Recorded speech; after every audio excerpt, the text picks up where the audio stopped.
வணக்கம். இது people English series. இந்த வீடியோல ரொம்ப இம்பார்ட்டன்ட்டான ஒரு டாபிக் பார்க்க போறோம். எல்லா டாபிக்கும் இம்பார்ட்டன்ட் தான். பட் இந்த மாதிரி சென்டென்சஸ் இங்க குடுத்திருக்க சென்டென்சஸ் பாருங்க, நம்ம தினம் நம்ம இந்த மாரி சொல்லுவோம். எனக்கும் அது தோணுச்சு. உனக்கு தோணுனுச்சா? எனக்கு அப்ப தோணவே இல்ல. ஃபோன் பண்ணணும்னு உனக்கு தோணலையா? ஸோ இந்த மாரிலாம் நம்ம தினமும் கேட்போம் இல்லையா? அதே மாரி திடீர்னு எனக்கு ஞாபகத்துக்கு வந்துச்சு அப்படின்னு நம்ம சொல்லுவோம். ஸோ இதையெல்லாம் எப்படி இங்கிலீஷ்ல சொல்றது?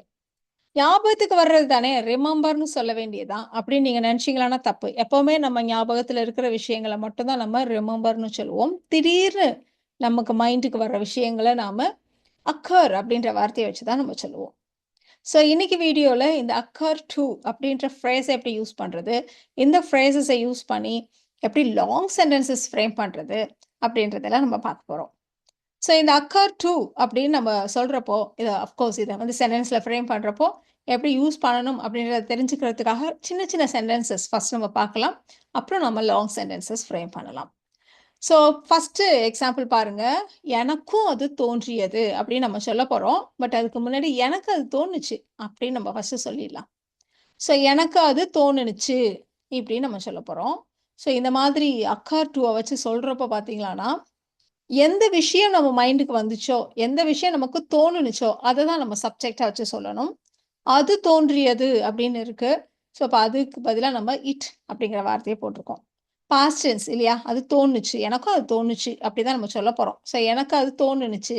பாஸ்ட் டென்ஸ்ன்றதுனால, it occurred to me. Occurred அப்படின்றப்ப பாருங்க double R. It occurred to me அப்படி நம்ம சொல்லுவோம். எனக்கும் அது தோணுனுச்சு அப்படின்னு நீங்க எம்பசைஸ் பண்ணணும் அப்படின்னா, அப்போ நீங்க it occurred to me too அப்படி சொல்லலாம். இல்ல it occurred to me as well. இதுதான் ரொம்ப ஸ்போக்கன்ல காமன். டூ TOO அந்த டூவ விட ஆஸ் வெல்ல தான் நம்ம வந்து எனக்கும் அப்படின்னு சேர்த்துக்கிறதுக்கு நம்ம காமனா யூஸ் பண்ணுவோம். So it occurred to me as well. எனக்கு அது தோணல அப்படின்னு நீங்க சொல்லணுமானா அப்படியே நெகட்டிவா சொல்லிடுங்க. It didn't occur to me. It didn't occur to me. எனக்கு அது தோணவே இல்ல. அப்படி நீங்க எம்பசைஸ் பண்ணணும்னா, ஒரு அட் ஆல்ல சேர்த்துக்கோங்க. It didn't occur to me at all. It didn't occur to me at all. அப்படி சொல்லிடுங்க. இப்போ இந்த எக்ஸாம்பிள் பாருங்க. அவளுக்கு ஒரு யோசனை தோன்றியது அப்படின்னு நம்ம சொல்லணும். நம்ம முன்னாடியே சொன்ன மாரி எது நம்ம மைண்டுக்கு தோன்றியதோ அதுதான் சப்ஜெக்ட்டா வச்சு சொல்லணும். இந்த இடத்துல ஒரு யோசனை இதான் சப்ஜெக்ட் இல்லையா? an idea. an idea occurred to her. an idea occurred to her. past tenseன்றதுனால occurred to யாருக்கு? an idea occurred to her. இப்போ கொஞ்சம் பெரிய சென்டென்சஸ் ஃப்ரேம் பண்ண ஆரம்பிக்கலாம். இப்போ இந்த லாங் சென்டென்சஸ் ஃப்ரேம் பண்றப்ப நீங்க ஒரு விஷயம் மட்டும் ஞாபகம் வச்சுக்கணும். என்ன அப்படின்னா, எல்லாத்துலயுமே இந்த மாரி என்று எனக்கு தோன்றவில்லை, என்று எனக்கு தோன்றியது, என்று எனக்கு ஞாபகம் வந்தது இப்படிதான் இருக்கும். இந்த பார்ட் இருக்கு இல்லையா? அந்த என்றுக்கு முன்னாடி இருக்க பார்ட்ட நம்ம வந்து தட் கிளாஸ் வச்சு சொல்லணுமா? இன்ஃபினிட்டிவ வச்சு சொல்லணுமா? அதுதான் ஒரு சின்ன டிஃபரன்ஸ் இருக்கு. அத மட்டும் ஃபர்ஸ்ட் சொல்லிடலாம். இந்த பார்ட் இந்த என்று அப்படின்னு இருக்கு இல்லையா? அதுக்கு முன்னாடி வர பார்ட்ல சப்ஜெக்ட், வெர்ப் எல்லாம் இருக்கிற மாரி வந்ததானா, நீங்க தட் கிளாஸ் வச்சு சொல்லுங்க. அப்படி எதுவும் இல்ல, சும்மா சாதாரணமா இருக்கு அப்படின்னா, நீங்க இன்ஃபினிட்டிவ வச்சு சொல்லுங்க. இப்ப இந்த எக்ஸாம்பிள்ல பாருங்களேன். உதவி கேட்க வேண்டும் என்று எனக்கு தோன்றவில்லை அப்படின்னு நம்ம சொல்லப் போறோம். ஸோ நான் உதவி கேட்க வேண்டும் என்று அப்படின்னு நம்ம சொல்லல. அப்படி சொல்லணும்னு அவசியமும் இல்ல இல்லையா? உதவி கேட்கணும்னு எனக்கு தோணல. அவ்வளவுதான் நம்ம சொல்றோம். ஸோ இதுல பாருங்க இந்த தமிழ்ல சொல்றப்ப அதுல வந்து சப்ஜெக்ட்லாம் எதுவும் இல்ல. ஸோ இந்த மாரி இருந்ததானா நீங்க இன்ஃபினிட்டிவ வச்சு சொல்லுங்க. இப்ப அடுத்தடுத்து நம்ம எக்ஸாம்பிள் பார்க்கறப்ப சொல்றேன் நானு. சப்ஜெக்ட் வர்ற மாதிரி ஒரு ஃபுல் கிளாஸ் வர்ற மாரி இடங்கள். அந்த இடத்துல நம்ம வந்து தட் கிளாஸ் யூஸ் பண்ணணும். ஸோ 2 எக்ஸாம்பிள் பார்த்தாலே உங்களுக்கு அந்த டிஃபரன்ஸ் புரிஞ்சிரும். இப்போ உதவி கேட்க வேண்டும் என்று எனக்கு தோன்றவில்லை. எப்படி நம்ம சொல்லப் போறோம். ஸோ வழக்கம் போல எனக்கு தோணல. அத மட்டும் நம்ம ஃப்ரேம் பண்ணிக்கலாம். So it didn't occur to me. It didn't occur to me. என்ன தோணல? உதவி கேட்கணும்னு தோணல. ஸோ இத நம்ம தட் கிளாஸ் இல்லன்னா இன்ஃபினிட்டிவ் நம்ம சொல்லிட்டோம். சப்ஜெக்ட் இல்லாம தான் அது இருக்கு. அதனால இன்ஃபினிட்டிவ் வச்சு சொல்லப் போறோம். ஸோ கேட்கிறது டு ஆஸ்க். என்ன கேட்கணும்? உதவி. To ask for help. அவ்வளவுதான். It didn't occur to me to ask for help. It didn't occur to me to ask for help. இப்ப இந்த எக்ஸாம்பிள் பாருங்களேன். திடீர்னு எனக்கு தோணுச்சு. என்ன தோணுச்சு? நான் அவரை முன்பே பார்த்திருக்கிறேன் என்று. இது பாருங்க சப்ஜெக்ட் இருக்கு, பார்த்திருக்கேன் அப்படின்னு வெர்ப் இருக்கு, எல்லாம் இருக்கு. ஸோ சப்ஜெக்டோட சேர்ந்து வந்ததானா, அப்போ நீங்க தட் கிளாஸ் யூஸ் பண்ணுங்க. இப்போ இதை நம்ம தனித்தனியாக ஃப்ரேம் பண்ணிட்டு தட்டு வச்சு கனெக்ட் பண்ண போகிறோம். எனக்கு தோன்றியது, இட் அக்கர்ட் டு மீ அப்படின்னு நம்ம சொல்லுவோம். திடீரென்று தோன்றியது அப்படின்னா அந்த மாதிரி திடீரென்று இந்த மாதிரிலாம் அட்வர்ப்ஸ் இருந்ததானா அதை நம்ம மெயின் வேர்புக்கு முன்னாடி போடணும் அப்படின்னு நம்ம ஒரு வீடியோவில் சொல்லியிருக்கோம் இல்லையா? So it suddenly accord to me, it suddenly accord to me. இப்போ இந்த பாட்டு பாருங்க, நான் அவரை முன்பே பார்த்திருக்கிறேன். நம்ம வந்து தட் கிளாஸ் சொல்றப்பயே சொன்னோம். ஸோ இந்த பாட்டு தட்டுக்கு முன்னாடி இருக்க பாட்டு பாஸ்ட் டென்ஸா இருந்ததானா அது உள்ளர வர பாட்டு, தட்டுக்கு அப்புறம் வர்ற பாட்டு நம்ம வந்து பாஸ்ட் பெர்ஃபெக்ட் டென்ஸ்ல போடுவோம் இல்லையா? ஸோ அதனால I had seen him before, நான் அவரை முன்பே பார்த்திருக்கிறேன். I had seen him before. So இது பாஸ்ட் டென்ஸ்னா இந்த பாட்டு past perfect tense. It suddenly occurred to me that I had seen him before. It suddenly occurred to me that I had seen him before. இப்போ இந்த example பாருங்க. குழந்தைங்களுக்கு ஏதாவது snacks வாங்கிட்டு போகணும்னு எனக்கு தோணவே இல்லை. இந்த இடத்துல சப்ஜெக்ட் இருக்கா? நான் குழந்தைங்களுக்கு ஸ்நாக்ஸ் வாங்கிட்டு போகணும்னு எனக்கு தோணலை அப்படி சொல்ல மாட்டோம். குழந்தைங்களுக்கு ஸ்நாக்ஸ் வாங்கிட்டு போகணும்னு எனக்கு தோணலை, அவ்வளோதான் இல்லையா? அப்போ இந்த பாட்டை நம்ம டூ வச்சு சொல்ல போகிறோம். சிம்பிள். இந்த மாதிரி நீங்கள் ஃபர்ஸ்டே டிசைட் பண்ணிடலாம். ஸோ எனக்கு தோன்றவில்லை, it didn't occur to me. என்ன தோணலை? டூ வச்சு சொல்ல போகிறோம். ஸ்நாக்ஸ் வாங்கிட்டு போகணும்னு தோணலை. So to buy some snacks, ஏதாவது ஸ்நாக்ஸ்.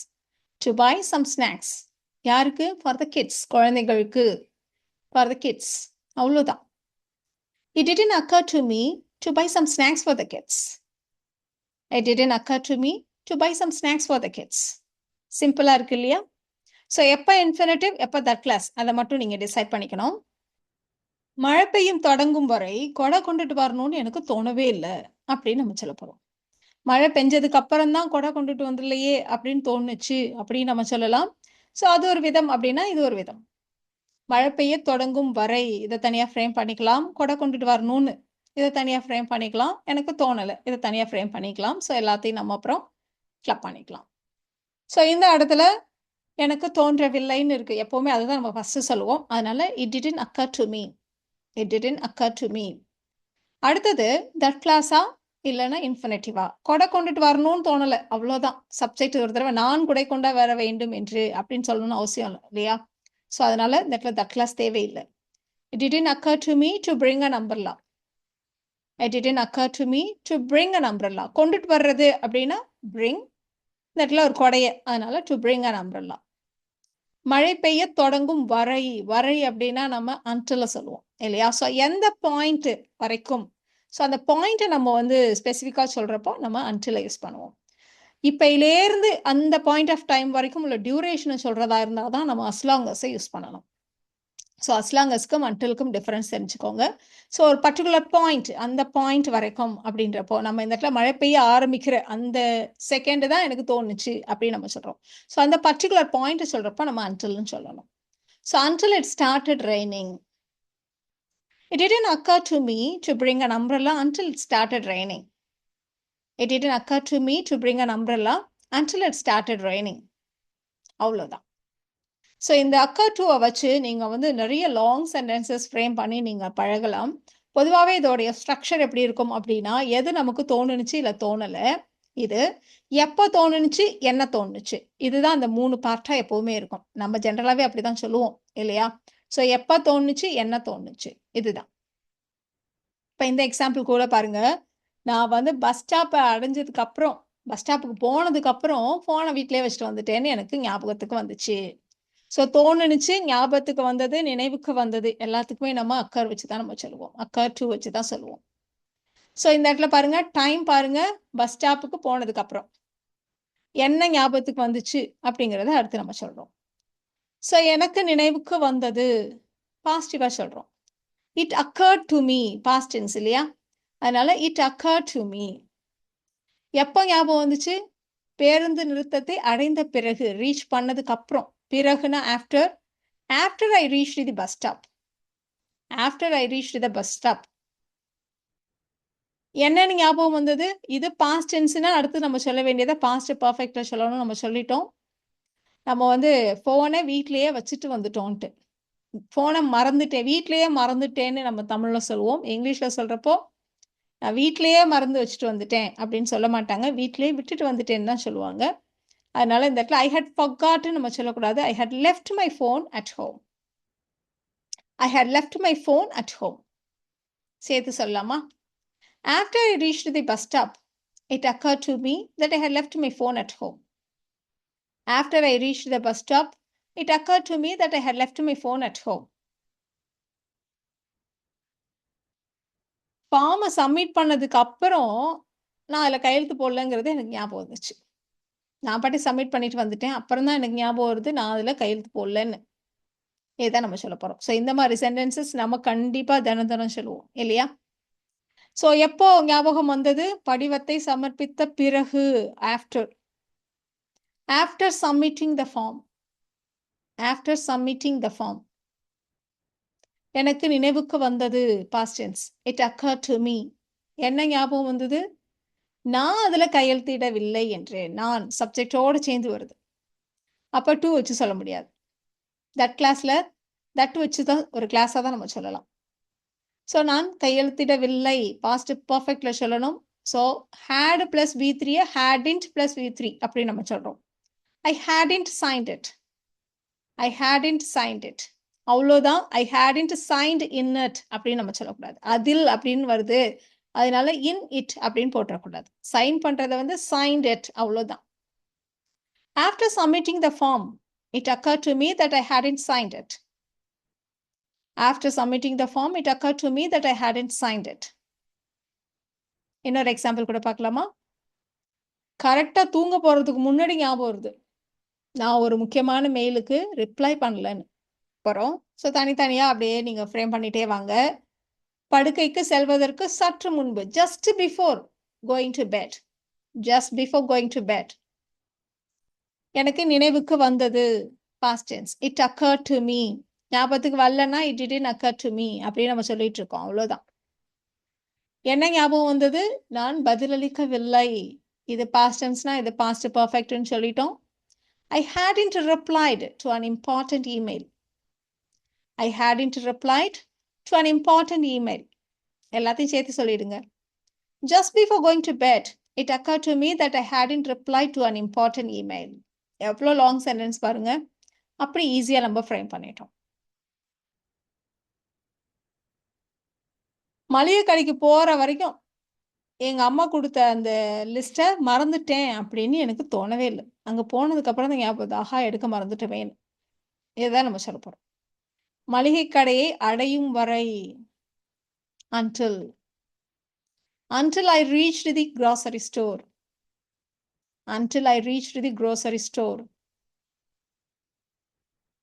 எனக்கு அது தோன்றவே இல்லை அப்படின்னு இருக்கு. அதனால it didn't occur to me. It didn't occur to me. என்ன ஞாபகம் இல்லை? நான் எங்கள் அம்மா கொடுத்த ஷாப்பிங் பட்டியலை எடுக்க மறந்துட்டேன். Past perfect tense. I had forgotten to take the shopping list. I had forgotten to take the shopping list. எந்த ஷாப்பிங் லிஸ்ட்? எங்கள் அம்மா கொடுத்தது. My mother gave me. எவ்வளோ லாங் சென்டென்ஸ் பாருங்க.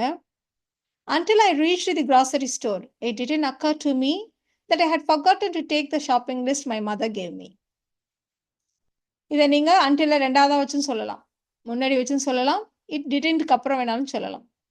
It didn't occur to me until I reached the grocery store that I had forgotten to take the shopping list my mother gave me. அப்படியே paragraph மாதிரி ஒரு சென்டென்ஸை எவ்வளோ ஈஸியாக frame பண்ணிட்டோம் பாருங்க. எனக்கு என்னமோ வருத்தமாக இருக்கா அப்படின்னு தோணுச்சு, ஆனால் ஏன்னு தெரில. எப்படி நம்ம அடிக்கடி சொல்லுவோம் இல்லையா? காசிப் பண்ணுவோம். அவள்கிட்ட பேசிகிட்டு இருக்கப்போ முகமே ஒரு மாதிரி இருந்ததில்ல, எனக்கு என்னமோ ஏதோ வருத்தமாக இருக்கா அப்படின்னு தோணுச்சு, ஆனால் ஏன்னு தெரியல. இப்படி தான் நம்ம சொல்ல போகிறோம். ஸோ எனக்கு தோன்றியது, இட் அக்கர் டு மீ. என்னன்னு, அவள் வருத்தமாக இருக்கான்னு சப்ஜெக்டோடு வருது. அப்போ தட் வச்சு விஷயத்த நம்ம சொல்ல போகிறோம். It occur to me that she was upset. ஆனால் ஏன்னு தெரில, but I didn't know why. It occur to me that she was upset, but I didn't know why. இப்போ ஒரு கொஷன் கூட நம்ம ஃப்ரேம் பண்ணலாம். உனக்கு தோணுச்சா, உனக்கு தோணலையா, இப்படியெல்லாம் நம்ம கொஷின்ஸ் கேட்போம். இப்போ உனக்கு தோணலையா அப்படின்னு இருக்கு. பாஸ்ட்ல எனக்கு ஃபோன் பண்ணணும்னு உனக்கு தோணலையா அப்படின்னு நம்ம கேட்க போறோம். எனக்கு தோன்றவில்லைன்னா it didn't occur to me நம்ம சொன்னோம். உனக்கு தோணலையா அப்படின்னா டிடின்ட்ட முன்னாடி வச்சு சொல்லிடுங்க.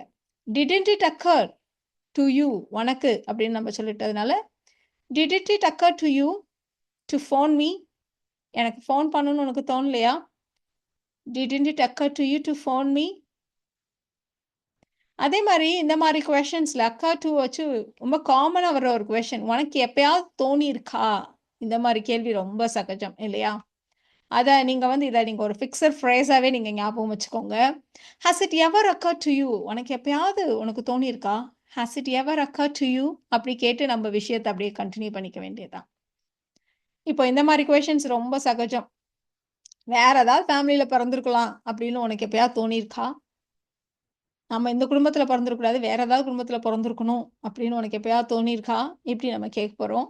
ஸோ கொஸ்டினை வந்து நீங்க இது ஃபிக்ஸட் ஃப்ரேஸாவே ஞாபகம் வச்சுக்கோங்க. Has it ever occur to you that அப்படின்னு போட்டு விஷயத்த சொல்லுங்க. இப்ப நீ வேற ஏதாவது குடும்பத்தில் பிறந்திருக்க வேண்டும் அப்படின்னா நம்ம should have plus V3 use பண்ணுவோம். இந்த இடத்துல பிறக்கிறதுனா பார்ன்ங்கிற வார்த்தை வந்து எப்பவுமே வந்து பி வேர்போட சேர்ந்து தான் வரும் அப்படி நம்ம முன்னாடியே சொல்லியிருக்கோம். ஸோ பி வேர்போடைய தேர்ட் ஃபார்ம் பீன். அதனால you should have been born in some other family. You should have been born in some other family. Has it ever occurred to you that you should have been born in some other family? Has it ever occurred to you that you should have been born in some other family? இந்த மாதிரி நீங்க கூட நிறைய sentences frame பண்ணி பார்க்கலாம். அதாவது நல்லா பணக்காரனா பிறந்திருக்கணும் அப்படின்னு உனக்கு தோணியிருக்கா? இன்னும் கொஞ்சம் நல்லா படிச்சிருக்கலாம்னு உனக்கு தோணியிருக்கா? வேற ஏதாவது கண்ட்ரியில பிறந்திருக்கலாம்னு உனக்கு தோணியிருக்கா? ஸோ இந்த மாதிரி நம்ம நிறைய கொஷின்ஸ் ஃப்ரேம் பண்ணலாம். இந்த காலம் எவ்வளோ வேகமா போகுது அப்படின்னு உனக்கு எப்பயாவது தோணியிருக்கா? எனக்கு என்னமோ ரொம்ப ஃபாஸ்டா போற மாதிரி இருக்கு. உனக்கு எப்பயாவது தோணியிருக்கா? அப்படின்னு நம்ம கேட்கிறோம். Has it ever occurred to you that? இந்த தட்டுக்கு அப்புறம் நம்ம பார்த்தீங்களான்னா, இந்த மாதிரி பிரசன்ட் பெர்ஃபெக்ட் டென்ஸ் வந்ததானா, பிரசன்ட் டென்ஸ் வந்ததானா, தட்டுக்கு அப்புறம் நம்ம எந்த டென்ஸை வேணா யூஸ் பண்ணலாம் அப்படின்னு நம்ம வந்து தட் கிளாஸ் பத்தி சொல்றப்பயே சொன்னோம். ஸோ இந்த இடத்துல பிரசன்ட் பெர்ஃபெக்ட் டென்ஸ் தான். அதனால தட்டுக்கு அப்புறம் நம்ம எந்த டென்ஸையும் யூஸ் பண்ணலாம். இப்போ நம்ம வந்து காலம் வேகமா பறக்குது அப்படின்றது ஒரு ஜெனரல் ஸ்டேட்மெண்ட். அதனால சிம்பிள் ப்ரெசன்ட் டென்ஸ்ல தான் சொல்ல போறோம். So time flies so fast. Time flies so fast. Has it ever occurred to you that time flies so fast? இப்போ இந்த ஸ்ட்ரக்சர் இந்த occur to வச்சு எப்படி சென்டென்சஸ் ஃப்ரேம் பண்ணணும் அப்படின்றது உங்களுக்கு ஓரளவு புரியப்பட்டிருக்கும்னு நினைக்கிறேன். இப்போ உங்களுக்கான சென்டென்சஸ். சமைக்கிறப்போ தக்காளி வாங்க மறந்துட்டேங்கிறது ஞாபகத்துக்கு வந்துச்சு. எனக்கு ஹெல்ப் பண்ணதுக்காக நான் அவளுக்கு தேங்க் பண்ணவே இல்லைங்கிறது அப்புறம் தான் எனக்கு தோணுச்சு. நீ வேற ஏதாவது டிகிரி படிச்சிருக்கணும்னு உனக்கு எப்பயாவது தோணியிருக்கா? ஸோ இதுதான் நீங்க ஃப்ரேம் பண்ண வேண்டிய சென்டென்சஸ். உங்களுக்கான ஆன்சர்ஸ் நான் போஸ்ட் பண்றேன். நீங்க அதில் செக் பண்ணிக்கோங்க. ஸோ இந்த வீடியோவில் நாம தோன்றது, நினைவுக்கு வர்றது, இதை நம்ம சொல்றதுக்கு occur to அப்படின்ற ஃப்ரேஸை வச்சு சொல்லுவோம். அந்த occur toன்ற ஃப்ரேஸை எப்படியெல்லாம் யூஸ் பண்ணலாம் அப்படின்றத டீட்டெயிலாக தெரிஞ்சுக்கிட்டோம். இந்த வீடியோ உங்களுக்கு யூஸ்ஃபுல்லாக இருக்கும்னு நினைக்கிறேன். Thank you so much.